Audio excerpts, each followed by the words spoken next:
Imagine a firecracker in the palm of your hand. You set it off. What happens? You burn your hand, right? Now you close your fist around the same firecracker and set it off. Well, let's just say your wife's going to be opening the ketchup bottles for the rest of your life.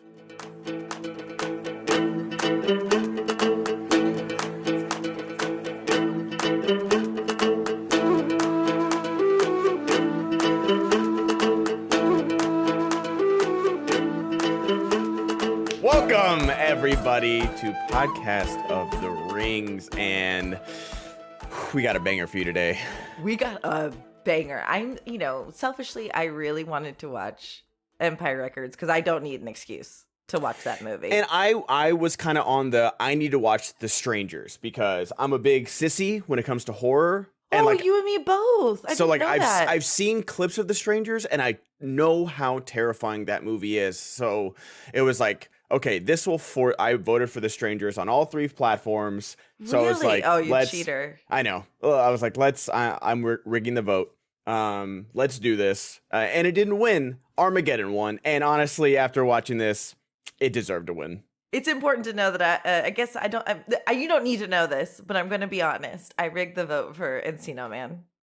You son of a bitch.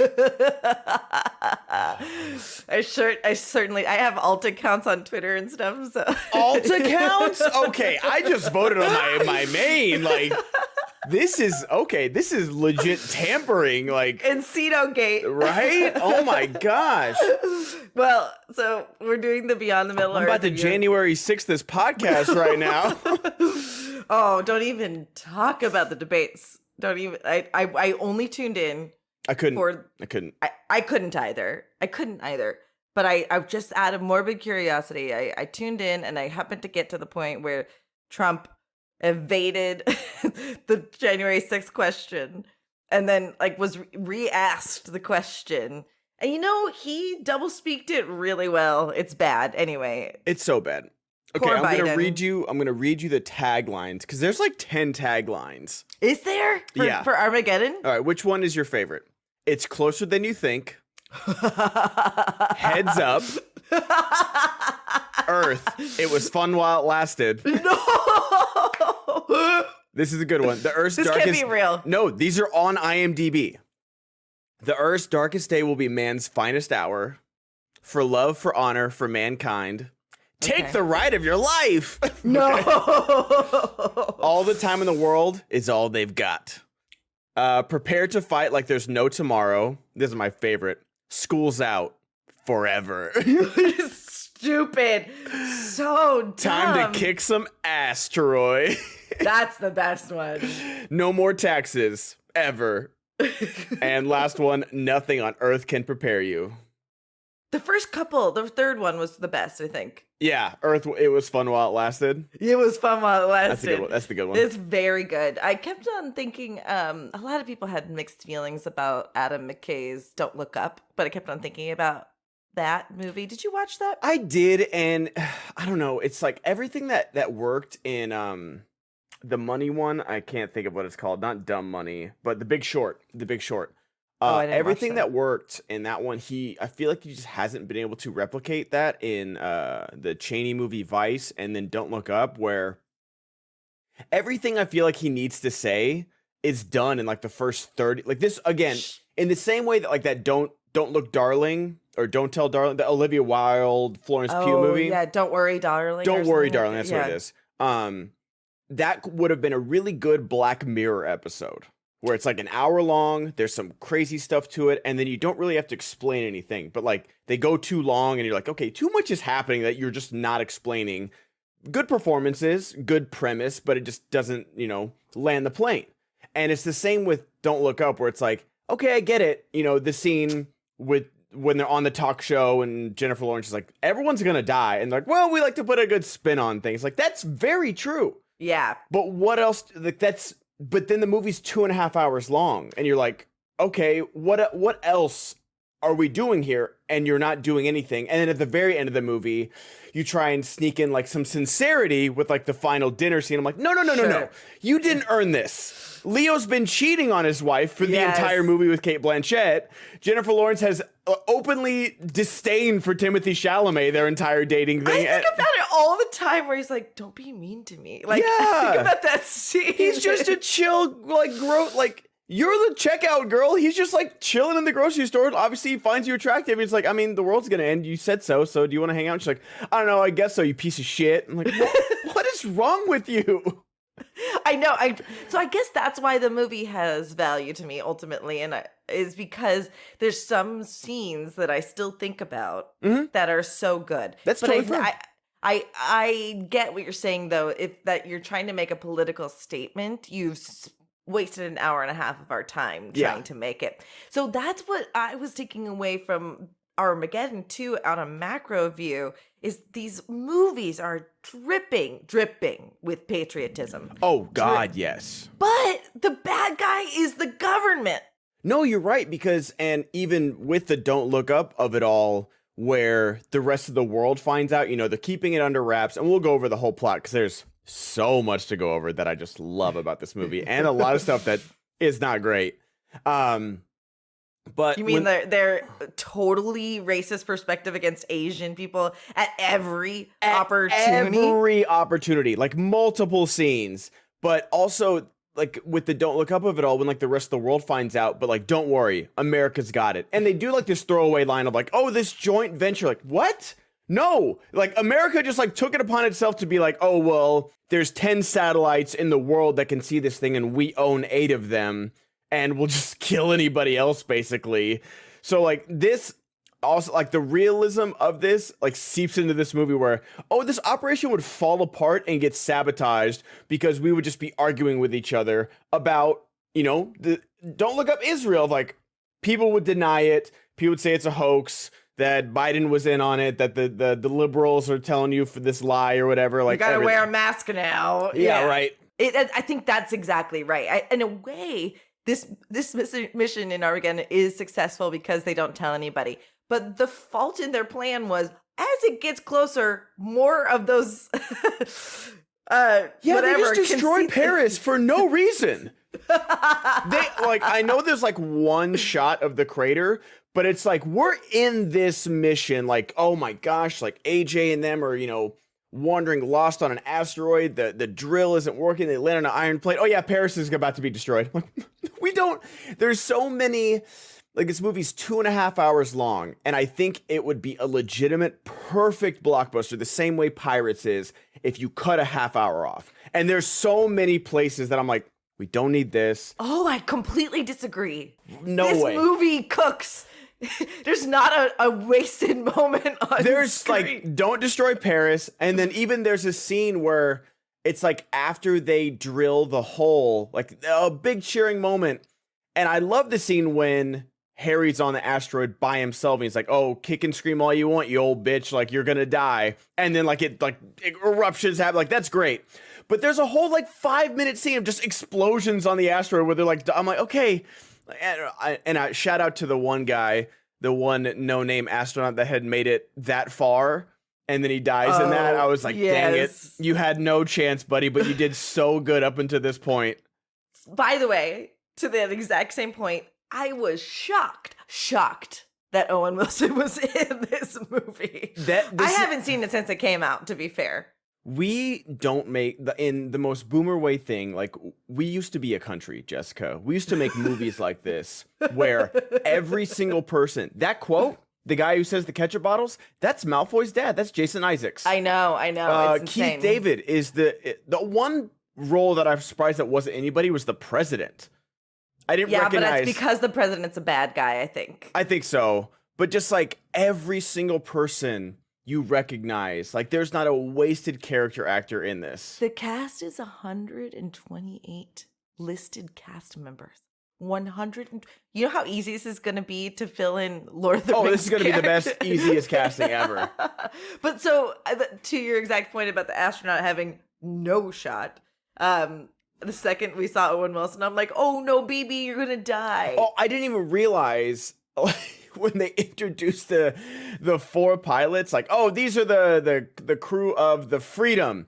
It's William Fichtner, famed character actor, and Hottie McHot pilot. for this thing, and then 2 random fuckheads for this one. I'm like, oh, like I've seen this movie more than you have, but I forgot that, like, oh, they really telegraphed that these other 2 guys are not gonna make it. No. And William Fichtner, who is one of my favorite actors, and he actually came into my work that one time, you know, the bar that you and Alex and them came into. Oh, sure. And it was like him and his like college, like, acting classmates, and they were all like telling stories, and he picked up the tab and he came over and talked to me for like 10 minutes, and he's like, no, this is like the best, thank you guys so much for hosting us.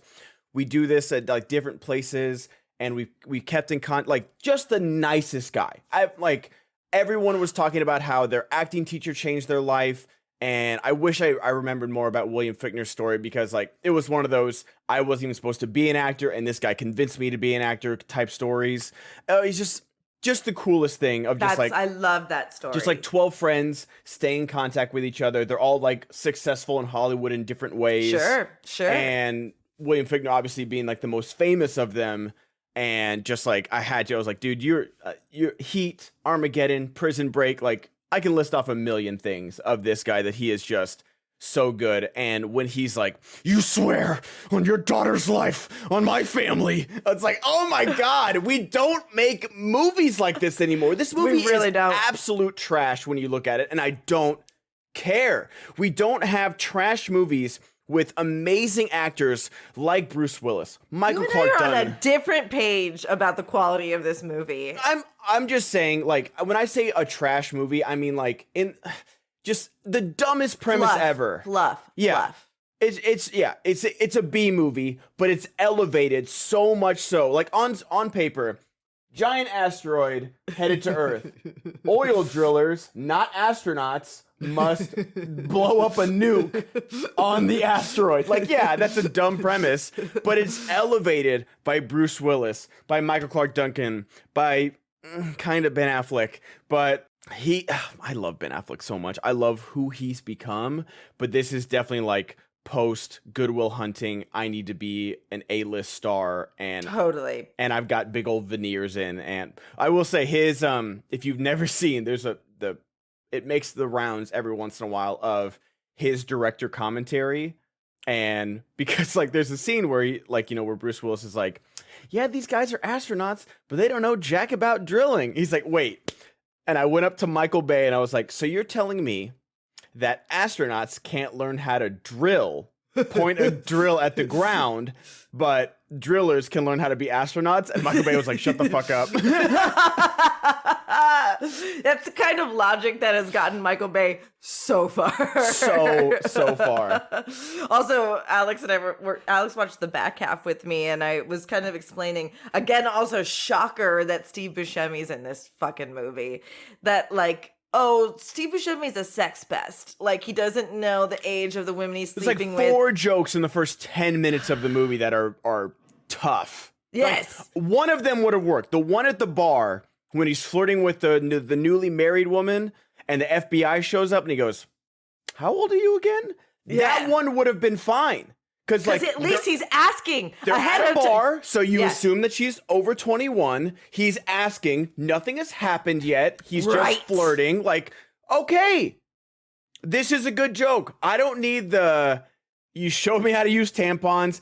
Harry, the FBI's here. She never told me her age. I was like, oh my God. Steve Buscemi. It's tough, man. It's real tough. Because I'd rather him just be kinky. Because they're like conflating the kinky with a little bit of a predator. Because he's like, when are we going to do the kick in the balls test? like some of this stuff it's great. Fucking love. But Alex brought up the scene from like Transformers 3. 4. I know exactly what you're talking about. Michael Bay is a sex pest. No, it's absolutely true.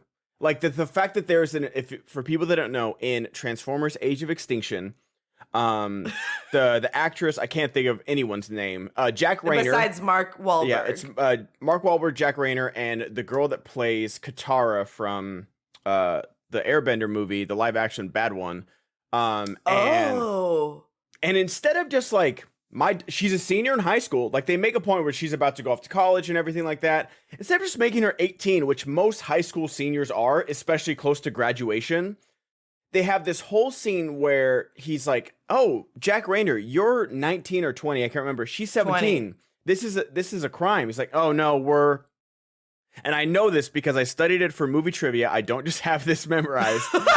I had to learn this. It's okay, both you and Alex Yeah. had this on lock, to be fair. And he's like, it's the Romeo and Juliet statue, and he pulls a fucking laminated card from his wallet. It's like a placard, dude. It's not even laminated. It's like a piece of plastic that he had etched into this. It's wild. It's like this whole scene where it might be the most unnecessary creepy thing in the history of film. And I say that completely sincerely, where there's a lot of creepy shit in movies that is out there, but like this was so unnecessary.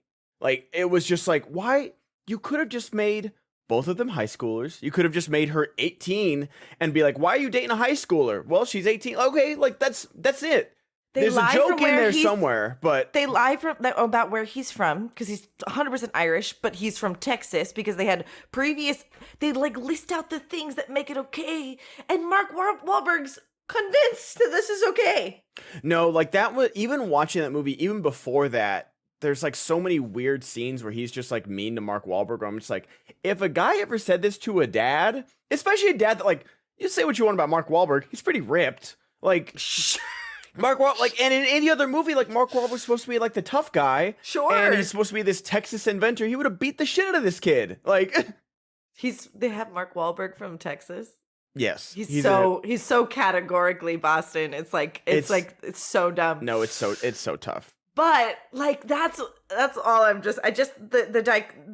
parallel there is so upsetting, Michael Bay. Also, J.J. Abrams is involved in this film, which is wild. Oh yeah, like, even with Michael Bay, he had a 15-year-old Megan Fox like in a bikini in like I think Bad Boys 2 I think it's Bad Boys 2. This is upsetting. It's getting worse. No, it's not good. Hollywood's the worst. Hollywood's terrible. Although I will say this, Hollywood is the best because they gave us Bruce Willis, man. Bruce Willis. We've done 2 Bruce Willis movies. I was going to say in the future, we need to do like the 6 degrees of separation and like either all the movies that our fellowship actors have done with Bruce Willis. No, go ahead. Finish. No, just like, but basically if we can't do that, but like if Kirsten Dunst is in 51st, is in, Eternal Sunshine, what movie is she in with Sean Astin? Or like kind of try and do like those connectors too. But what were we going to say? It's just tough. Like I feel bad for like Zoomers and stuff like that they just know Bruce Willis as either maybe the guy from Looper. It's probably his best non-Wes Anderson movie in this century. Or like I'm trying to think of what else. What did he do, Wes Anderson? He did like Moonrise Kingdom. Oh yeah, he's great in that. But then like after this, it's like we get Sixth Sense and Unbreakable, which is great, and then a few not like some okay. I like Die Hard 4, the Justin Long one, more than most people. Justin Long. Yeah, Justin Long, baby. Hey, don't you talk about my. I love Justin Long. Better. If you pitched him to be in Die Hard, that's where my face changes. Oh, and to your point about like this being a shit movie, I made a joke while watching it that the way they sold this in the pitch movie is like, we got a big asteroid, we got Bruce Willis, and he says, Houston, you have a problem. Oh my, like, but that whole scene, like I was watching this and I just had a giant smile on my face where I'm just like, this is why you hire these guys to do this movie. And granted, I'm sure all of them got a huge paycheck, but just like when William Fichtner pulls a gun on him and he just goes, "Why'd you bring a gun to who brings a gun to space?"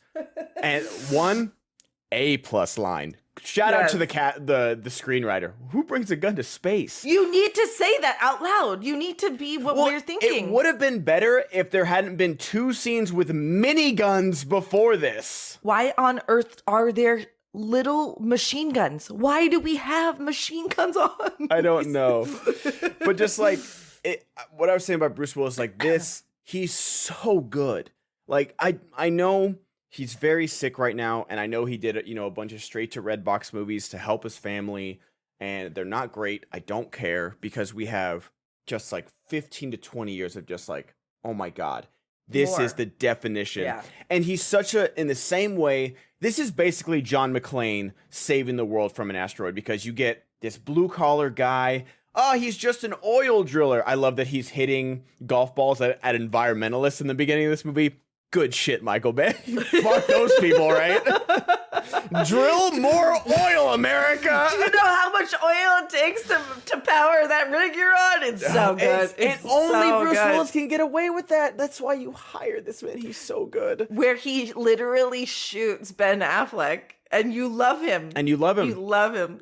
It's so true. Now, like, we can start going through the plot of this movie, and we'll go through it quickly because there's just it's too much. It's too much, but just the Liv Tyler of it all, where you like, she's holding her own in these opening scenes. Like, one, I love, it's a great movie thing that they are yelling over this oil equipment, because a lot of bad movies would just have them like talking like this and like, you know, add the sound in post. Sure. But I love that. Oh, the realism of them being on the rig is very much there. Yeah, we nowadays it'd be on the volume and it wouldn't look good, but like they're on an oil rig. That's the budget, right? The budget is blowing up a New York City street, which, by the way, again, talking about the Asian of it all, the even guy like Eddie Griffin and the cab driver are just like the most stereotypical, like worst, like it's just. Everything about it is just like, how many stereotypes can we get into one scene of New York? And it's a lot. It is a lot. The only person who is a person of color that actually has like their own living, breathing character is Michael Clark Duncan. God, I miss him. I miss him so know. much. I saw him exiting the Staples Center once. It was like, oh, that's the dude, you know? It's hard to believe he's not alive anymore, but he's not who you would stereotypically assume a black character to be in one of these films, which I can appreciate. But everyone else is white, and like it's really we did have a diversity problem in the past. Yes. Anyway, yeah, no, the first scene is just blow explosions, and then the oil rig is stunt upon stunt upon stunt. It's incredible. No, it's incredible. It's so good. Where I think the only movie he had made up until this point was the first Bad Boys, and then they give him this another giant blockbuster, and he's just like, okay, this movie's $140 million, and I'm going to put every single cent of it on screen, either with the cast or with the action. Like, I feel like that scene that I was talking about of like the asteroid blowing, like, you know, doing like a mini earthquake or whatever it is. I feel like he was like, oh, we got $10 million left over? No, we don't. And it's just like, that's what he did. Like, and so I can't even, it's unnecessary as I'm watching it, but I'm also like, fuck it, dude. Spend that money. Like, we don't do this anymore. Yeah, I here's what I'm going to say. We had to watch this because of the votes. We had to watch it because of Liv Tyler. I will watch this again sometime soon, because I don't think I would have watched it if we didn't do this. Because I would have been like, oh, I saw Armageddon. I don't need to watch it again. It's good, and every moment cooks. It doesn't feel like a 2.5 hour long movie. It really doesn't. I do love that in that New York scene, you know, how I was saying that, oh, what were we talking about? It was like Roland Emmerich and like their rivalry with Michael Bay, you know, like the dog attacks Godzilla's. Yes. Where Godzilla 1998 had come out that year from Roland Emmerich. So that's why the dog attacks like a bunch of little Godzillas. That's actually very funny. I thought it was more that like this could be Godzilla attacking, which is kind of funny. But that poor dog did nothing. And he did nothing wrong. He did nothing wrong. And the two people around him were the bad. Well, actually, the Hawaiian man was not a bad man. No. But he's the one who gets hit by the asteroid. It's wild. This whole movie, it mostly stands the test of time. They just brush off Shanghai, where they're like, what? We should warn them. It's like, what, the whole, you know, South Pacific? I don't know, They don't do anything to get people to, like, at least to move one direction. Billy Bob, who is so fucking good in this movie. He's too good, man. He's too good. He is cooking with gas.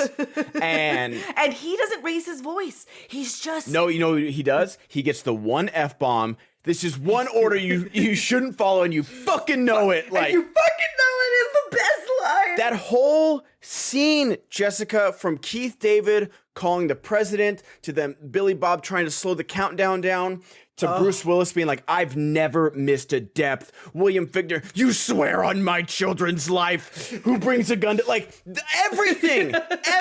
I'm getting chills just talking about it right now. And like, I'm gonna say it a million times, but like, even our best action movies like John Wick and stuff like that, it's all surrounding like the stunts. The stunt choreography is amazing. Like, Mission Impossible, I think, is the closest thing we get to it, where we care about the characters, where Tom Cruise is insane. Yeah. But, like, we don't get, like, these emotional scenes, even at the beginning, you know, when they're heading out. And what's his name? The coach from Remember the Titans. Will Patton. Chick. Like, the second in command of Bruce Willis. Yeah. His scene where he's, like, you know, he's obviously divorced, has no custody over his kid, and he's like, I'm just here to say I'm sorry, and I got something big going on. We go, and this is the power of this movie, is that we go from that to, like, straight to the strip club, and you're like, yeah, this works too. You're like, fuck it, we're here. The best of America. The men have two wolves inside of them, Jessica. We have supporting a family, and we have big old booby blondes, okay? I don't blame you. I said to Alex when we were watching this, I was like, Liv Tyler, you point to me a more American woman. And Alex is like, well, no, she's not blonde. I was like, that's Girl Next Door. Yes. Man. Girl Next Door ain't that is a blonde. white picket fence, like, yeah. You come home and you love that woman. Good. And I would.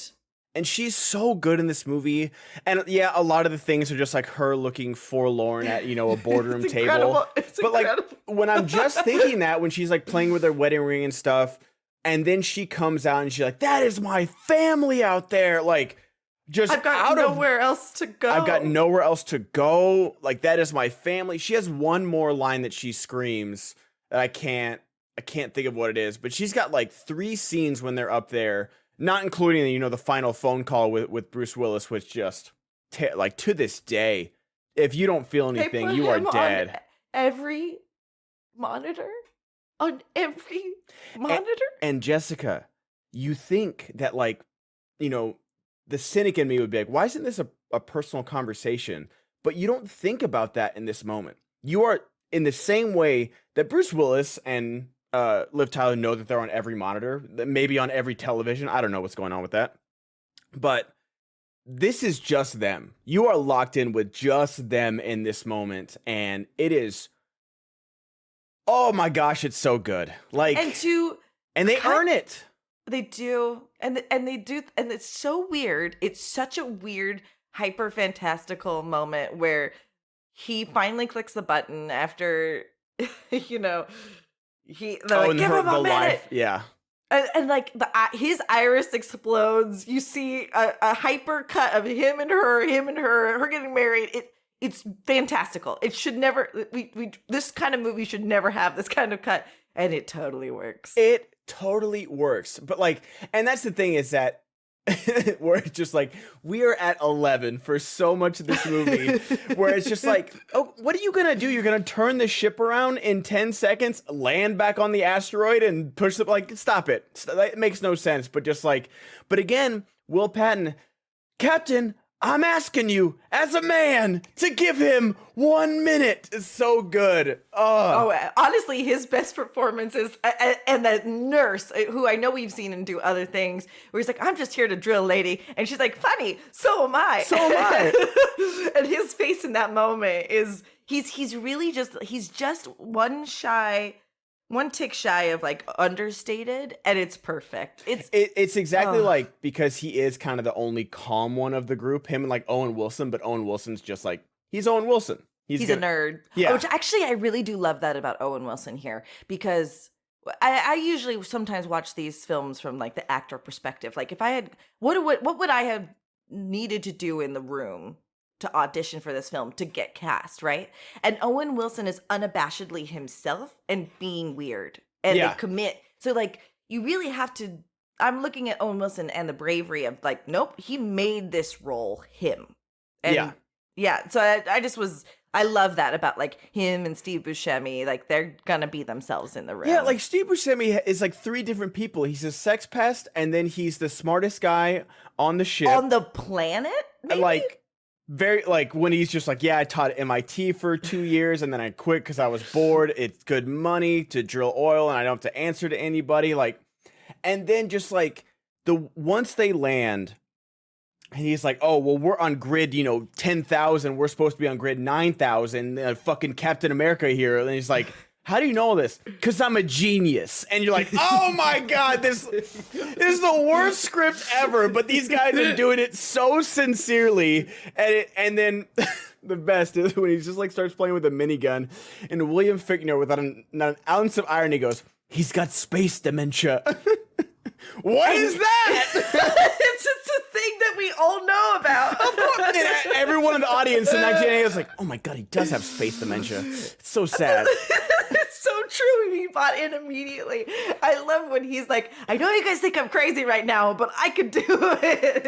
And that's the thing is I was watching that. I was like, why do they do that? And it feels like because if they didn't make him crazy and like tie him down, he's the one he would have been left behind. Like he would have pushed the button because, he owes money to the loan shark. He would have been like, yeah, what? I don't have much. Harry, you've got a new son and a daughter to take care of. And so I understand that, but it's still like, he's got space dementia. It's so good. Yeah. And I was like, listen, if William Fichtner came up to make sure that the protocol happened, right? To make sure that nuke was going to go off one way. So much so that he brought a gun. He should have been the one to stay, right? Because that woman could have flown the ship back. I don't think she could have. Maybe her now that they have the cosmonaut there. That like I don't know if it like takes two. I'm not saying that she couldn't, but I'm saying like it might take 2 pilots.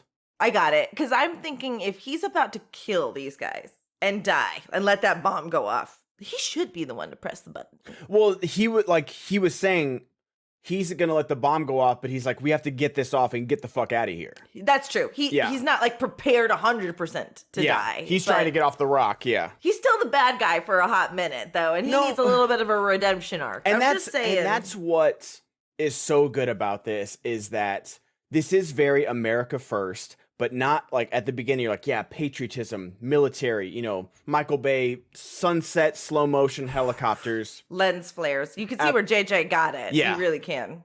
And then it goes to be like, no, the real America. Like the fact when like tornado sirens are going down in small town America and you legit see like an old red Chevy truck in like a farm. I'm like, what? In the 50s? Did we portal or something? What did we? Because even when they succeed, the kids are fucking flying their model planes past a fucking JFK site. What are you telling me? Those kids are dirt poor. Yeah. Dirt poor. I don't know. It's like that's the world we're saving. The time in this like doesn't make sense because there's one movie mistake that I can't get over, and I don't mean to nitpick, but Bruce Willis shoots Ben Affleck in the leg. Okay. And then right after that, the government shows up and says, "We need you. Get your daughter." And Ben Affleck is on the rig with Liv Tyler in that moment, and I'll only go if my daughter goes. Okay, they land at NASA, 18 hours. He says 18 the hours. words 18 hours. We've been apologized for 18 hours. They explain what's going on. I'll give them another 6 hours. Maximum. And then you got to find all our guys.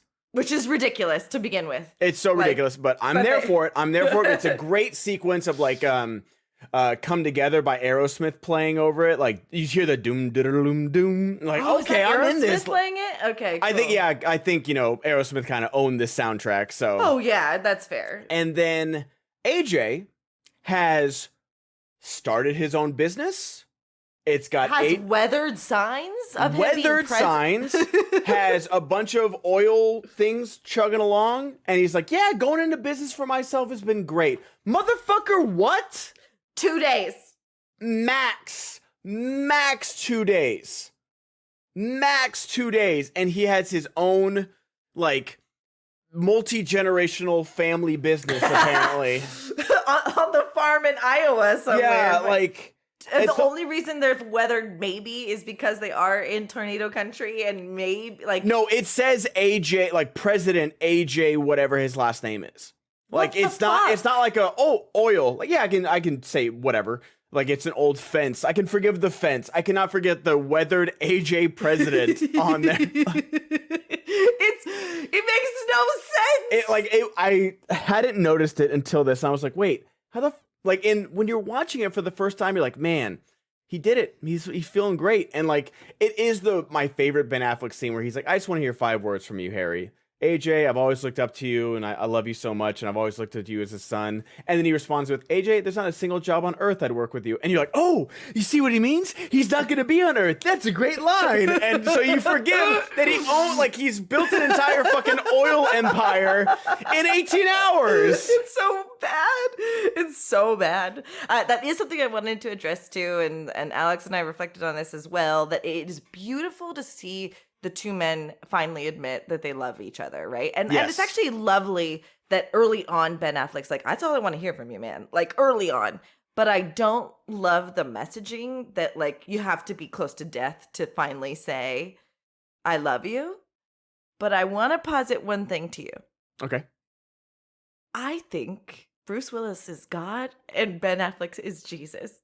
I could see it. I'm not even gonna argue with you about it. Like, because he says "my son" as he's going up, and it's weird, man. And he's like the savior, and he's letting his son, and she's Mary. Some weird shit's going on, and I think there's a world where he's God in this. I'm okay with it, honestly. I'm really okay with it.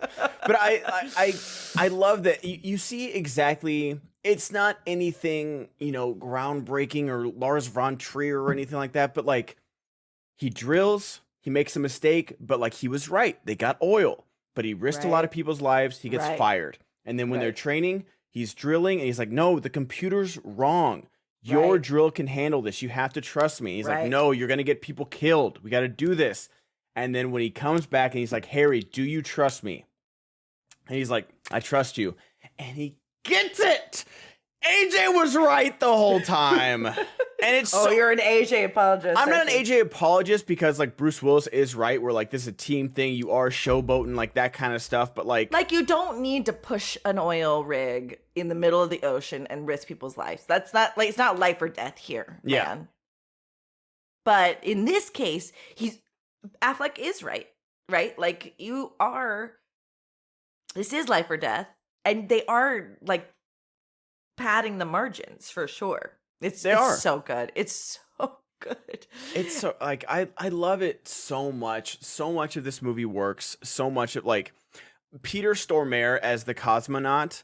Is Fargo before or after this? Fargo's before. So he gets hired for like every Michael Bay movie from now on because of Fargo. Oh. And he's just living life in this movie. Because it's him and Steve Buscemi, which I love that in Fargo, and Steve Buscemi's in a lot of Michael Bay movies too. Really? I think he's at least in 2. He's in this and The Island, I know, and then I know. Oh wait, he's in 3 because he's a voice of one of the Transformers. So is he? He is. So Michael Bay and Steve Buscemi must get along famously because is there a more iconic looking and sounding actor than Steve Buscemi? And good actor. That's tough. And let me add this to this. Is there a better rock band than Aerosmith from America? From America? I think because that's a tough argument. Rolling Stones. Oh no, Mick Jagger. Yeah, that's right. They are. That is tough. Skynyrd is maybe, but you don't have bangers like Aerosmith. It's like, I don't know, ZZ Top's up there, Kiss is up there. Yeah, but you still don't have like ubiquitous bangers like Aerosmith. It just depends because like people would argue for like Nirvana or Pearl Jam.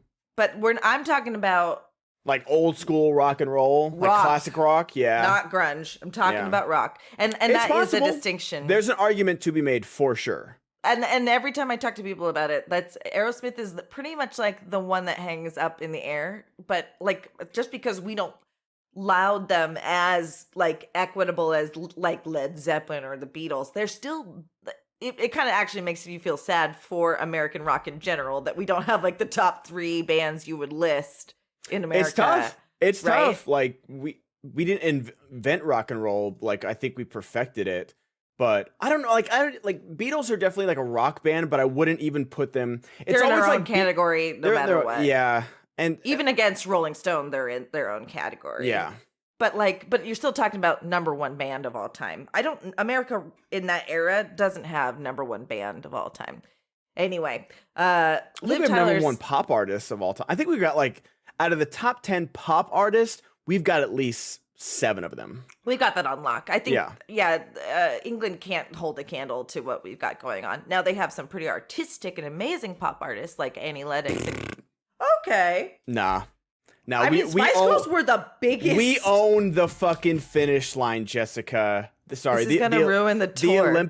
The Olympics are coming up. I'm feeling so like this movie, and I'm gonna watch. I'm probably gonna watch. It's 4th of July this week. It's 4th of July week. I'm probably gonna watch Independence Day. Like honestly, I want though, to now too. Yeah, this movie might be a better. I can't say it's a better 4th of July movie because it's literally called Independence Day, and we beat the aliens on 4th of July. Right. But it's close. It's closer than it should be for having nothing to do with 4th of July. Totally. But like, if they would have just added that line of like, oh, the meteor's gonna hit us in 15 days. What day? July 4th.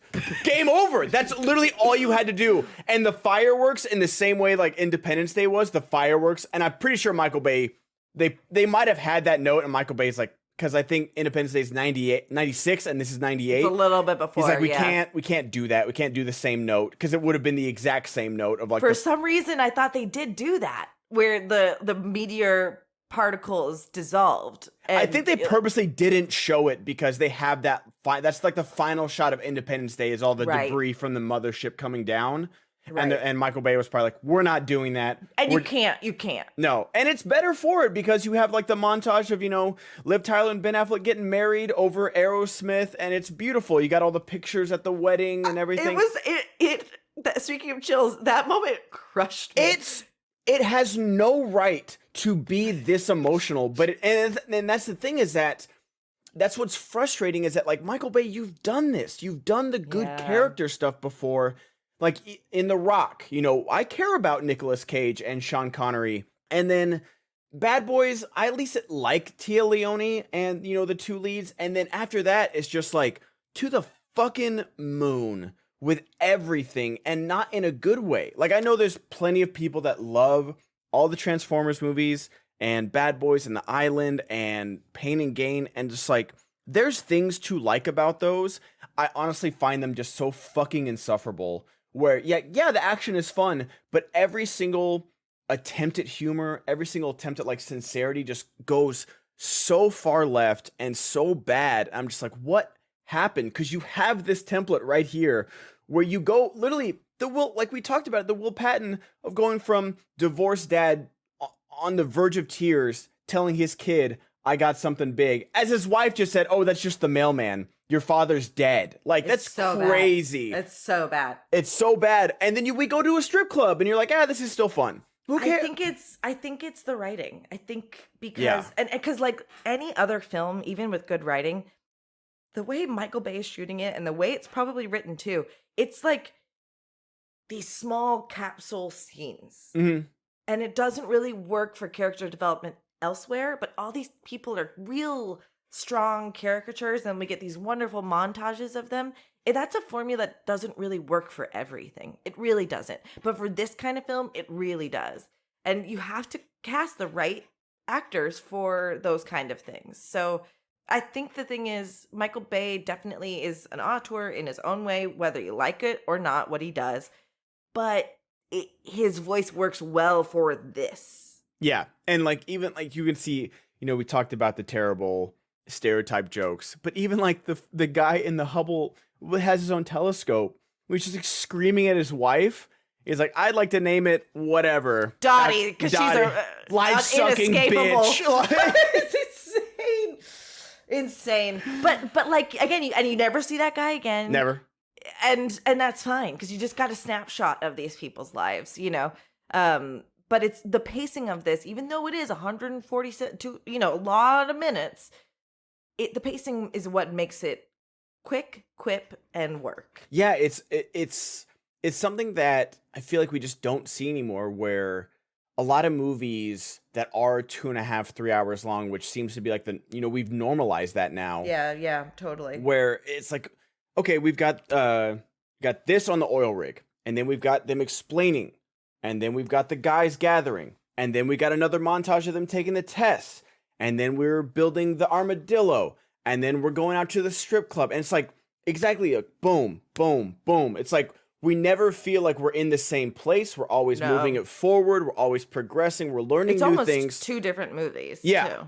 And it's, once we take off, it's like, oh, we're in it now. Like, we're in the, like, because for a Michael Bay movie, it's pretty restrained in the action for a good portion. And I feel like that's why they have to have, like, Michael Bay's like, we have an explosion, 25 minutes, let's destroy Shanghai. It 100% feels that way. Yeah. Every time there's an explosion. Like, especially with hindsight. If we're in that movie theater in 98 or 99, whatever, we don't feel that way. We're like, oh yeah, you're just chugging on popcorn. Oh, just downing Dr. Pepper and popcorn and just like, yeah, America, that's right. We're the ones that would destroy the asteroid, goddammit. it. Like, it's insane. But like with this perspective, 20 years later, we can see the mechanics of all this.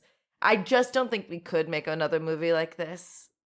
And we're better for having this in our arsenal. We really are. It's the way, like the world has moved on from these type of movies, but this is such a time capsule, but it doesn't feel dated at all. Like, no. I don't miss the time of cell phones or anything. Like, I don't need Harry to look at his smartphone and be like, "Oh, NASA's calling me." I don't care about that. It doesn't feel dated. No, yeah, totally. It really doesn't, because like there's no like technology of like the radios or anything they use that I'm like, "Oh man, look at that." They wouldn't still use that, because even when they're like, "Oh, Max wants to bring back 8-track tapes," like that was old in 1998. Granted, the only dated thing that happens is the newscasters go off to like, we're gonna go off air, enjoy your family. Alex Jones would be screaming. Oh my gosh. They would get the ad rev until the fucking shockwaves would hit them, Jessica. That's right. The tidal wave would have to take out the studio before they got off the air. That's exactly right. I'm just saying that's the only part that I was like, that doesn't it's so funny because they talk about like, oh, we don't want to send people into mass hysteria and religious, basically the worst parts of the Bible, and they never show it. That's like, and I'm okay with it. I don't need to see that side. It's not a movie. It's not that movie. No. But like they purposely don't show those things of like society would collapse. Of like there would be riots and looting and, cults forming and all like just terrible things happening. And again, I'm very okay with them not showing it because this is a fucking salute 'em, God bless America movie. Salute 'em and shoot 'em. Fuck yeah, Jessica, let's go. That's 10 years of improv right coming in right there, baby. That's improv captain right there. She's gonna make a Herald team now. That's why she moved to Chicago, y'all. She's going straight to the roots of improv. Hey, Second City, I'm here. I'm here, baby. Talk about the third city. My ass is big enough to be that. Anyway, let's take a break. Let's get to the other side. Let's talk about the loader of it all. Are you ready? Or is there anything else that you need to leave on the table before we go on the other side? There's just so much. Like, it is tough to, like, quantify this movie and how much... Like, you can be cynical about it, absolutely. But just, it's the character actors for me. Of just, like, we don't... That's the thing I miss about this, is that these quote-unquote nothing parts, like the Keith David part, like the Jason Isaacs part, like, they would just be filled with, an up-and-comer that you wouldn't remember nowadays. And that's really unfortunate because Keith David... saying like, oh, half these guys wouldn't survive, like, the thing. I'm surprised they survived the test, like, and stuff like that. And then, the opening, like, ketchup bottle thing, like, you remember this stuff. You remember. It's so good. And what a perfect way to explain an explosion. Like, I think about it often. Like, and that's another 4th of July thing. Firecracker in your hand. There we go. I'm talking myself into it, Jessica. I'm talking myself into it. I think we're going to be, instead of watching Independence Day this week, rewatching Armageddon. It's that good. It's just that good. It really is. All right, Ben. See you on the other side. Alrighty, I honestly could talk about Armageddon for forever. There are so many moments in this movie that I just absolutely love. I think my main favorite part is the nuclear bomb countdown standoff. Like that part just literally sings to me. Where I'm everyone, sorry, you don't think that animal crackers going into white panties? I went to the is bathroom. That is your like pee break. If we had a category for pee break, it's that. I hate to say it You because didn't just hit pause. we're here for Liv Tyler, so I hate to do that to her. But like that, it's tough, dude. And I know it's so cringe. Because it's just cringe. the next scene with them, you know, I'm leaving on a jet plane is so I good. know, I that know. none of them can sing. You don't care. There's like they gotta go, but it's a great moment. And so the animal cracker scene is the more painful one. I'm just like, oh man, this sucks. This is what he's living for. He's like, when she's like, do you think someone's doing this exact same thing at this exact moment? I can fucking guarantee you, Liv Tyler, nobody's doing this right now. I do love the response. Like, it is like the most American thing of like, if they're not, what the hell are we fighting for? You're not fighting to begin with. You're not fighting the asteroid, by the way. This isn't a war. Alex brought up the fact that in their wedding, when they have the pictures of Owen Wilson and Matt Tex, I don't know, the fucking guy, and Bruce Willis, they're in their astronaut outfit and they're not astronauts. Yeah. But I was like, I did say that it was probably the highest. That's probably the NASA photo. PR guy. Yeah. He really is. Because America's invested in their fucking wedding now. That is literally like the royal wedding. Yes. Like the daughter of the guy that saved the world and the second in command. Like that's the royal, like that is on CNN, live streamed on Fox News, everywhere. That's millions of views, people breaking it down. Like she's Princess Kate Middleton now. She's absolutely like they are, even without the no paying taxes and whatever else they got, like they are set for life. Oh, and of course Steve Buscemi's Booker is paid off. So he's good. They're all good. Yeah, you're totally right that the PR is involved. How did the stripper get onto the landing pad, by the way? Like I think at this point, well, first of all, they had to bail him out from jail. So they definitely knew where he was and where the stripper was. How did anybody get there? I'm just saying, like, also, how is there a crowd of people at Cape Canaveral just fucking cheering these people on? That makes sense to me because like that's where they're gonna land. Like they're landing, like they're not like landing, in the ocean with like an escape pod. But like that makes sense. But like, how did the random stripper that I don't even know if he knows his name. Molly Mounds is her Molly. Okay, this movie is the greatest thing ever made. Why didn't it win every Oscar? Not a wasted minute on screen. I'm telling you. Best supporting actress, Molly Mounds. Molly Mounds. One time I did a euphemism for my vagina and called it a soft mound, and that's very upsetting. That is very upsetting. Why did you say that? Can you edit that out? No. Because that's what I do. Every occasional cringe, occasional ick. Lord, if you're listening, can you send another asteroid right at me right now? Oh, the amount of times Bruce Willis prays to God is intense. Anyway, let's do the list. All right, let's do our questions. What stands out as the best moment for this actor, Liv Tyler? Oh, I mean, if it isn't her standing in front of the American flag, I don't know. So many giant American flag moments in this movie. It's so great. God, when she cries, there's nothing better. She is such a good, like, scream crier too. Like I can't decide if it's is it because her father's a good scream singer? It might be, but like it's got to be the last 20 minutes of the movie of like either her conversation with Bruce or like my whole family's up there or something. Like those two moments, like really I was like, whoa, okay. I don't know ultimately why she isn't. I have to imagine she chose to just not be a bigger star because, yes, Nepo baby. You said it perfectly in our Twitter. She's the best Nepo baby out there because she's a good actor. That's the thing is that we're talking about that. I can't remember who brought it up. Like, just like because of like Madam Web has come out and Dakota Johnson seems very nonchalant. Everyone's like, oh, well, she's a Nepo baby. She doesn't worry about anything. It's like Nepo babies are always going to be there, but the bad ones are going to get filtered out. In any business, any scenario, they usually do. That's the thing is that if they're bad, they'll get their shot. Exactly, they'll get their shot. And are they getting a shot where other people. Oh, you know what? It's because LeBron James' son, just got drafted to the Lakers, Okay. and he had like wow, he's been playing that. Wow. Yeah, and Wow. that's the thing is that like I'm focused on the positive. Like, holy shit, LeBron's been playing like averaging 27 points a night for 20 years, and is playing so long that there's pictures of him playing at the Cavs facility with a baby Bronny James, and it's like it's insane. And it's like, yeah, does Bronny James he still has to make the team. Just because he got drafted doesn't mean he's on the team. He's probably gonna go to the G League. It's okay, but it's also like, you know what? Who cares? If Bronny James isn't good enough to play in the NBA, he's not going make to the NBA team. And it's the same thing with nepo babies and acting. They'll get a supporting role in a movie or here, and if they don't click with audiences, if they don't get along with directors, if they're not good actors, they're gonna phase out.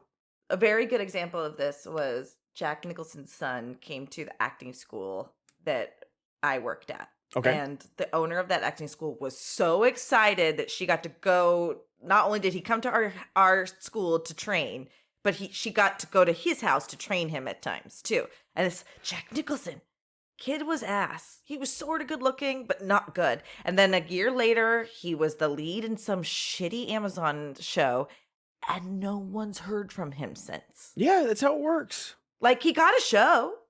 Good for him. He's Jack Nicholson's son. Yeah. He's not good. In 10 years, maybe if he continues working on his craft, could he be better? He'll still get the shot. Yeah. He'll get another shot later. But you're totally right that ultimately we're better for knowing Maya Hawke, right? We're better for knowing Liv Tyler. There is such a thing as royalty. And sometimes it does trickle down to excellent actors. Liv Tyler is a great example of that. Yeah, George Clooney is a nepo baby. Like, I know it's like his aunt is Rosemary Clooney from White Christmas, but like Nick Cage. Yeah. Like we are the richer for like talented people having connected family members. And granted, Estevez. Are there people that have been busting their ass for, 15 years in the business? Like, sure. And some of those people make it and then some of them don't. Totally. And that's literally every business. It's all about who you know in everything. In your fucking 9-to-5 corporate jobs, it's gonna be the guy that knows the manager that gets promoted before, like, if you, like, even I'm a bartender. Like, I have 12 years of experience of every single type of bar out there. I sent out 400 resumes, and the only thing I got was because my friend was, like, bartending. Yep. And he was like, oh, yeah, we're hiring. You should come in. Okay, and I got the job. Yep, that's usually how it works, especially if I had a full... I don't know if you had server dreams or server nightmares, but I've been having them so regularly that I expect a paycheck at my old job. I love it. It's like, because and it's like real time. It's not me going back in time. It's like, and last night I busted a full shift. Oh, wow. I did pretty good. Like, okay. You know how you're usually bad, a bus full of fucking teenagers come in, or like you can't remember to just serve this person or whatever. It wasn't perfect, but it was better than I had been in a while, and I was handling this. It's still a stress dream, but crazy. Anyway, yeah, I think her televised or whatever, for the first time ever, the radio works and his fucking screen's perfect, and she does the Titanic hand slap against the TV, and I love you, daddy, after calling him Harry all throughout the movie. It's the best moment. And that scene of like her hand on the monitor and all the monitors in the room are static and it's just her in the chair, just A+ stuff. Iconic. Yeah. Okay, next question. Who in The Fellowship would you recast for this actor? I could see Cate Blanchett. Do we have to answer this? Oh. It is funny because she's in Don't Look Up. I could see Cate Blanchett or Miranda. Maybe not Miranda Otto, but I could see Cate Blanchett in this role. Miranda Otto is a little... I don't know. She's a pretty crier, too. It's tough because Liv Tyler is...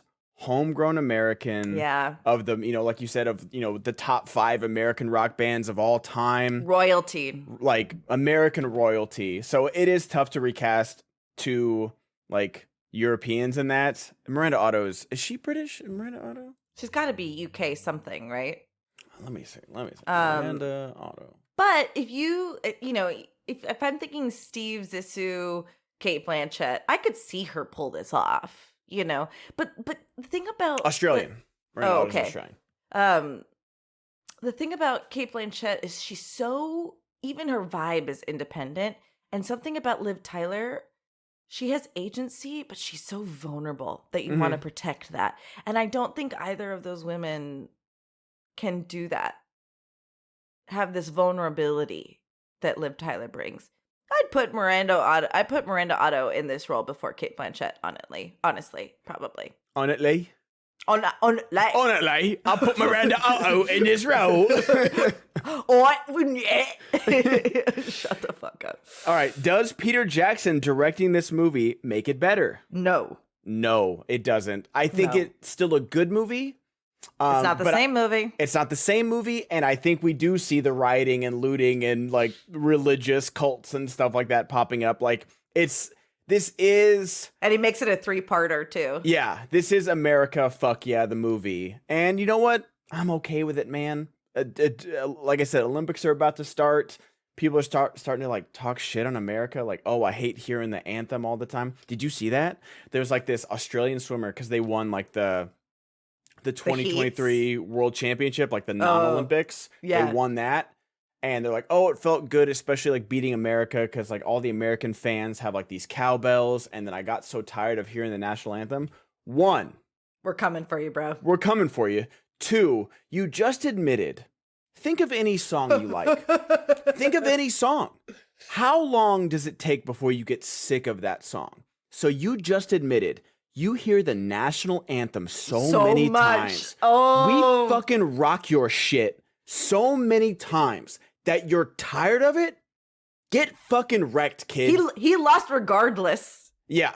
Just with that admission. And then on 3, the sweetest thing, and I don't mean to be mean because I know swimmers are not like NBA players that are like, yeah, we'll go play in the Olympics and do this, but we'll come back to the NBA and make millions of dollars. The Olympics is their like peak. Right. So I do feel bad in a certain extent that this swimmer, Kate something, I can't remember her name, she didn't make the Olympic team. So like after all the shit she talked about coming to the Olympics and beating America, she ain't even gonna be there. Wah. That's the potty kiss right there. That's very good. Kiss of the Irish, very good. But yeah, I do feel bad, but not that bad. America, fuck yeah. All right. Could the main characters of this movie deliver the ring to Mount Doom? Yes. I think they could. That's what they're doing in this movie. Like, I don't know if a movie has ever fit to our questions better than this, because I would love to see the crews of the Freedom and the Independence. By the way, Freedom and the Independence. It's insane. It's ridiculous. So good. But like you're talking about the Fellowship here, not perfect people. No. And that's why I'm so Just the excited right to cast. people. Just the You're telling me astronauts can't learn to beat oil diggers. But Bruce Willis and I mean, it's really interesting that they separate them too, but Bruce Willis and Ben Affleck go to Mount Doom together, man. They might fight each other all the way down. Yeah. Or up, but they're going there. I love it. They deliver that ring, and there's not even a question. There isn't even the temptation of like, let me just hold on to this ring. Like, there's no Frodo temptation at the end. Ben Affleck or Bruce Willis just drops it in. You know what? I think Ben Affleck gets tempted. Yeah, because he wants to give the ring to Liv Tyler. I was gonna say, is Liv Tyler the ring? That's very true. All right. Final question before we do our recasting. What are some other honorable mentions for this actor? Oh, I mean, like I said, I think maybe it's probably a choice that Liv Tyler doesn't become a bigger star. I have to imagine she's just like, I kind of did it, you know? Yeah, I think like after Lord of the Rings, with like a lot of these actors, I feel like a lot of them were just like, okay, we're in the biggest movie of all time. What else are we going to do? How can I expand my craft? How can I, become a better actor? Elijah Wood went back to being a weird little guy, and we love him for it. Viggo Mortensen has, I think, won 2 Oscars, or has been at least nominated for a bunch of Oscars since then. He's directing now, which I think we should put that on the list when we go into it. So I'm with you that part of me was like, okay, if I had to watch The Strangers under duress, this would be the situation. Because from a psychological standpoint, I'm curious to watch that movie. Like, Yeah. that's the only, like, I remember when it came out and I was like, oh, this is fucking scary. And I kind of want to know what happens. I think that's her it's tough to say that's her most iconic movie because, you know, there was just as Strangers, like either prequel, remake, sequel, whatever horror movies do nowadays. So like that legacy has lasted, but I don't know if you think of Liv Tyler when you think of The Strangers, you think of like, you know, The Masks and, you know, the home invasion and stuff like that. I didn't realize she was in that movie. Yeah. Until I mean, probably at the time I did, but right now, until you said she's in it, I was like, what? And It's so weird because it's her and Scott Speedman. I love that guy. And that's the thing. It's like two very at the time actors that you're like, why? It's like two people like, why aren't you two more famous? Yes. It's kind of like, it's a weird combination of like, why didn't both of you become Huge. the biggest stars? Because they're both good actors and beautiful people. I mean, and it's not like they don't work. Like Scott Speedman's like been on TV here and there. You know? Oh yeah, what I mean? they're both very successful, but it's like it's the same thing I say of like Rachel McAdams. At some point, I'm like, why aren't you fucking everywhere? Like and Rachel McAdams has an amazing career, like truly an amazing career. But like, the answer why to aren't that you? is her age. And it's so unfortunate because she's so good. I love know. Rachel McAdams in everything. But she's hit that age where they don't know what to do with a 40-year-old. And maybe later she'll resurface and do more work. But like by the time she did It's Me, God, Margaret, and she's the mom, people don't want to hire her anymore, which is a fucking mistake. And maybe that's what happened to Liv. I hope not, because you know, in these movies, she's a solid 30 plus, right? Yeah. Maybe she's a little bit younger in this movie, but not by much. She's an adult. She's a full-fledged adult. Anyway, yeah, I think Empire Records is where she really stands out. Also really good, trying, you know, adolescent, but trying to be independent. She really does fit that timeless thing. I don't know. She's just so beautiful. She's 21 in this movie. And we're going to see her. She's 21? 1977. Wild, dude. Then maybe she just reads older, but she does read like very, very like mature. Like, mature. But I think we are going to see her in the new Hulk, right? Because they basically go back. Yep, Captain America: Brave New World coming up. Yeah, yep. Betty Ross. I'm looking forward to seeing that. That'll be nice to see her again. Because she's also pretty darn good in the Incredible Hulk too. So, we could have put that on the list. I think I forgot that we should have put that on the list. Yeah. Watching this again, who gives a I'm just shit? saying, the next time we do this, we have plenty of red, movies white, and to blue choose. over green, baby. Ooh. Now comes the hard part, because we had to edit this, because like Pirates flowed so easily for us. This is going to be tough. It's because there's so few characters, I think. Yeah. Like, this is so tough because everybody has a scene, and everybody's like, oh, I want this guy in this. So we're just going to start with our fellowship, and we're going to put them where we think they belong. We might go back, but we will post the final results on Twitter, and I will get to start getting those screenshots. Poor guy. Okay, Viggo Mortensen, I think he's Bruce Willis. I think he's Harry. I'm just thinking. I think that's right. Because I've got Sean Bean, or like, do you think Orlando Bloom is AJ? It's Ben Affleck. Oh, no, I think Sean Bean is, because when they end up as brothers and family, and like, I would have gone with you to the end. I don't know. Sean Bean's too serious, man. Do you think Sean Bean is Truman? Ooh. I could see Sean Bean as Truman. Ooh. Again, it's hard. Are we talking about Sean Bean or are we talking about Boromir? Talking about Sean Bean, we're recasting actors. Okay. Or do you think like Hugo Weaving is Truman? No, Hugo Weaving is the guy who's like the firecracker guy. Oh. Who explains the firecracker. Okay, so Viggo is Harry Stamp. I'm just gonna say Bruce Willis. I can write down the characters later. Orlando Bloom, I think, is Ben Affleck. Ooh, I feel weird about that. You don't think that's like... Do you think it could be like, do you want it to be like Elijah Wood? That's what I'm wondering. Like, is that no, he's not rough enough. No, Orlando Bloom is better. Because the problem is I'm conflating them with their characters. Because I could see Orlando Bloom and Liv Tyler together as well. Yeah, you're totally right. Okay, so Orlando Bloom is AJ, for sure. Okay. Now, John Rhys Davies, who do you want? Do you want him to be Michael Clark Duncan? Do you want him to... Because I like what's his name, Max, Ken Hudson, the big guy who's getting the mom tattoo when he That's gets what arrested. That's what I was thinking initially for him. Like, because that guy's the comedic relief for the majority of this. Yeah, I don't know. Like, I guess we could combine those characters because I don't think we're gonna have enough, to cast both the freedom and the independence. We don't have enough fellowship actors. Like, good lord, there's so many people in this movie. Yeah. Yeah, I think let's just put it this way. He's like one of those driller dudes. He could Okay, I'll definitely put be Michael Max Clark Duncan. / Bear. Yeah, totally could be. All right, Christopher Lee. Wait. Is he Owen Wilson? No. Okay. Christopher Lee is the general. Oh, Keith David? Yeah. Yeah. I like that a lot. Ian McKellen. Now, do you think Ian McKellen is Truman?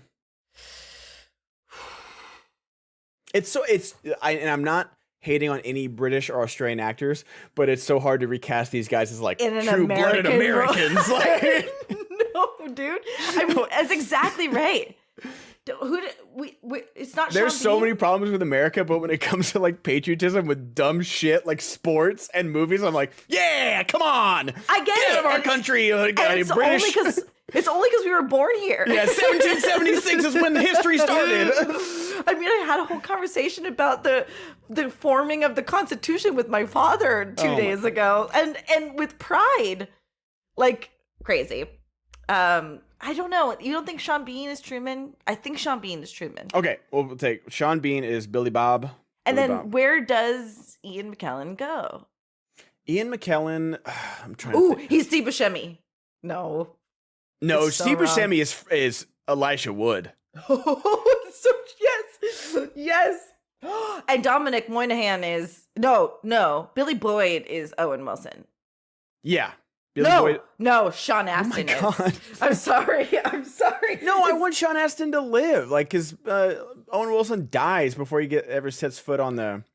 Well, Ian McKellen, wait, you know what? Ian McKellen is the second in command, dude. The salesman. That's just a salesman.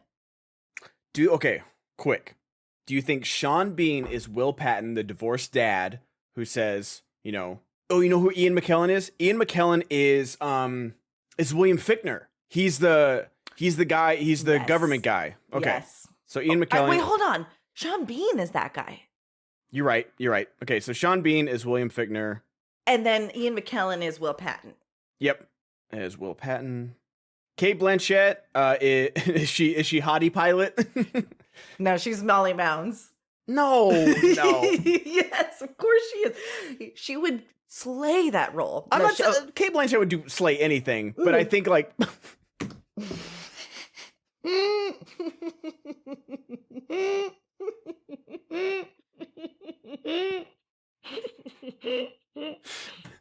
Oh man, this is why you watch the video, y'all. Please explain to them because I can't get Jessica was so excited to say whatever she wanted to say that she was halfway.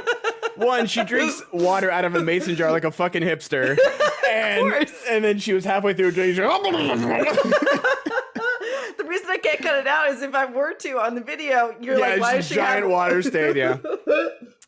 Okay, so Kate Blanchett, I think, is co-pilot Jennifer Watts. I think you're right. And because or should I kick you in the balls and you float away due to anti-gravity? That is Kate Blanchett for Chef's sure. kiss, 100%. You're totally right.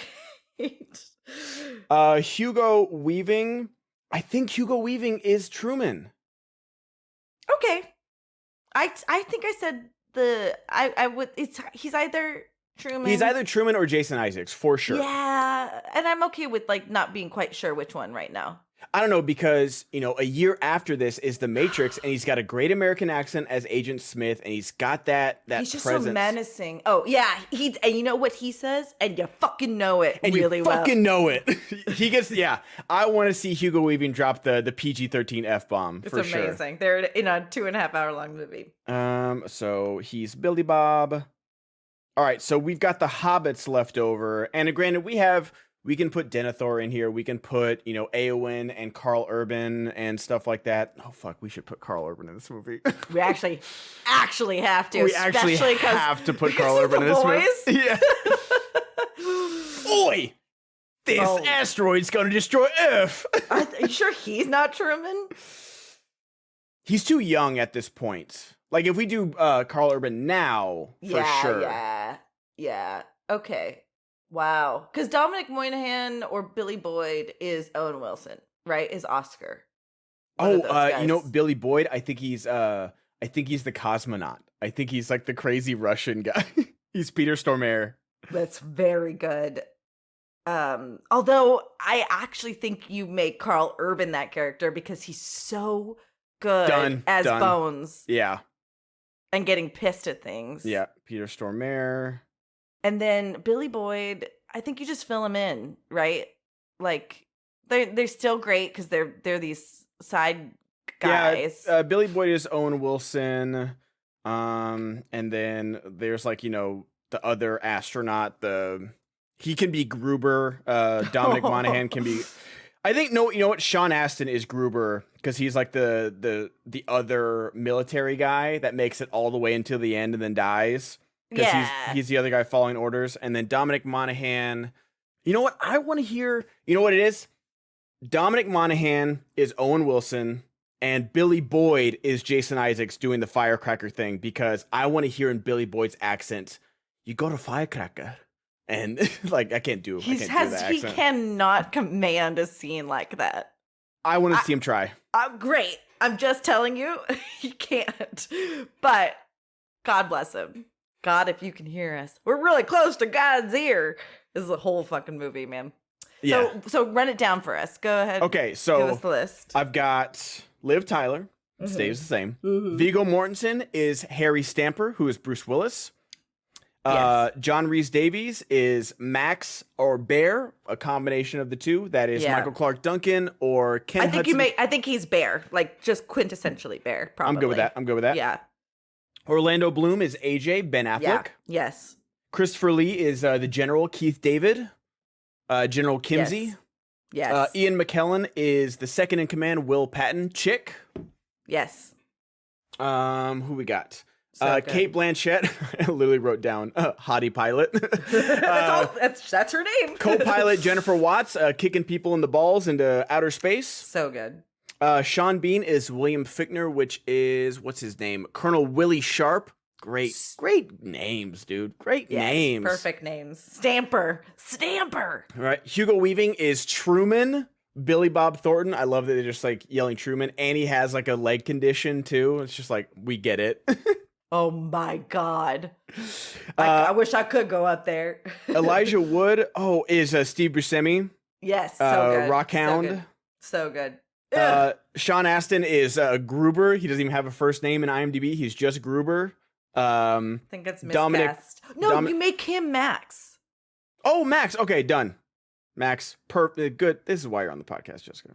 Oh, okay, great. I'm so glad you started this show and invited me to co-host. Me too. Yeah. Dominic Monaghan is Owen Wilson. What's his name? Oscar.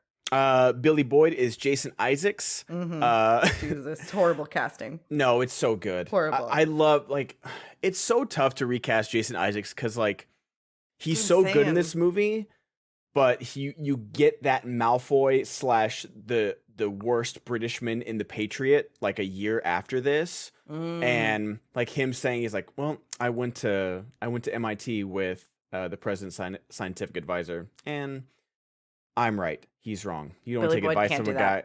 You don't want to take advice from a guy who got a C- in astrophysics. Billy Boyd can't do that. So recast him, Jessica. I'm just saying he can't. Then who you got? Then? Who dies? He's Gruber. There's like the Eastern European guy. Yeah, okay, so Billy Boyd is He's Gruber. Eddie Griffin. So who's Jason Isaacs? We don't need to recast that role. We have to. All right. Then he's Denethor. Oh, I could see that actually. Yeah. Who else is there in the Fellowship? Hugo Weaving would do that role. No, Hugo Weaving's a better Truman. I don't think so, but that's fine. You know who's a better Truman? Theoden. Oh, Bernard Hill? Yeah. Yeah. I could see that. I'm keeping it though. Okay, it's fine. I listen, I'm not trying to change anything. I'm just telling you how I feel. And maybe I should just let it go. No, it's crazy how Billy Boyd important do it. Yeah, it's crazy how important Jason Isaacs is in that moment. Totally. To the point where I think about what a firecracker would do if I cut my hand over it all the time. Like, and I came this close to losing my hand one time with a firecracker. Like, I was like putting it in my friend's. Bro. I was putting, like, I was a kid. I was 12. Yeah, I was a bro at 12. Yeah, okay. I was fucking a child, Jessica. Careful with that phrasing. I was a child, Jessica. I'm not Dr. Disrespect. Okay. And then Carl Urban is the cosmonaut Peter Stormare. Very good. This all feels very good. All in all, last thoughts about this movie? Just great. Yeah. Like, the voting democracy won today. Yeah. Just like America. Jesus Christ. Like, all right. It really did. Like, I'm sure Empire Records, we would have had fun with it, especially recasting that movie as well. I would have loved to finally watch The Strangers or Jersey Girl. I've never seen Jersey Girl. And Jersey Girl's sweet. It's a sweet little movie, but also funny that she's paired up with him again. She must make him a better actor, because Ben Affleck's in that movie. Yeah. But we have decided that we are going to do Gimli next. Yes, John Rhys Davies. And we've got The Living Daylights and The Last Crusade. And I'm guessing The Last Crusade just going to win. It's just going to win. So I think we're just going to do Last Crusade. If we want to do a vote, we can. We reserve that right. But it's... I don't know that we have to for this guy. I think we just want a good excuse to watch Indiana Jones. It's so good. Last Crusade's so great. It's my favorite Indiana Jones movie, too. Yeah, I think it's like the only one I've seen all the way through anyway. So I need to have an Indiana Jones weekend. Like 10 or 15 years ago, I had a Back to the Futures weekend where I just watched all of them. Because it's one of those things you see bits and pieces of the third one, but you never watch it. You need to do 2 and 3 back to back too. Like, have to. I didn't even know that there was a third one. No, I remember like in 2020, like that was like a show I used to have was like Ben's Blind Spots, and I did that one with my friend Brad Gilmore, who like wrote a book on Back to the Future. And I was like, oh, I need to like at least look at the cliff notes of 2 because everything the fact that that's like a groundbreaking movie, that the end of that movie is a trailer for Back to the Future 3 is pretty crazy. Yeah, it's just so good. So my grander point being, I need to do that with Indiana. So let's just, for the record, we're watching that movie. Thanks everybody for engaging with the votes as we get into Vigo or a couple of the other people. We've got so many with Vigo, and Sean Bean has like a great collection of movies. Ian McKellen, obviously Christopher Lee, Cate Blanchett. We have so many votes upcoming, guys. We are going to do Last Crusade. Because it is his quintessential movie. And he has such like a good 300 movie. credits on IMDb. The man is a successful, accomplished actor. This is his movie. And it would be the perfect movie to follow up with a banger like Armageddon. But we do want to thank you guys for voting, engaging with us on our socials, on X, on Instagram, on our Patreon, which, by the way, you can join our Patreon for free to get updates and just... We post there too, and our polls go there too.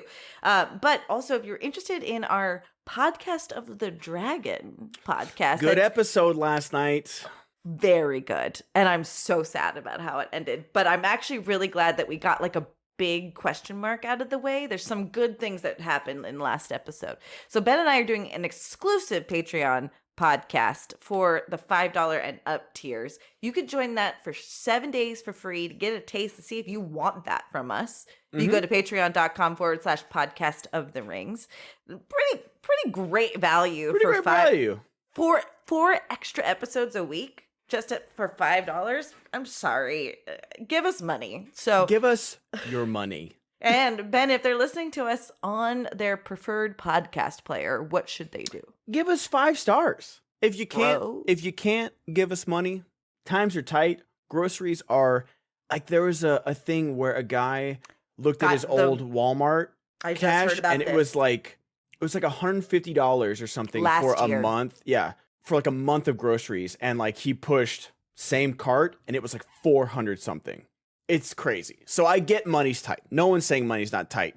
But if money's tight, you know what's not tight? Actually, what is pretty tight? I butchered that. Just give us 5 stars, guys. All right. You did it. It was I've got a haircut in 15 minutes. I got to get going. We got to go. All right, Ben, until next time. May our paths meet again. Wait, hold on. I got to find it. We will win. We win. Earth was nice. Nice knowing you. Hold on. Fun while it lasted. Hold on, I gotta find one more You quote gotta here. go. I don't care. Harry, that clock on that 9-foot nuclear weapon is ticking. Yeah, let's go. Bye. Bye.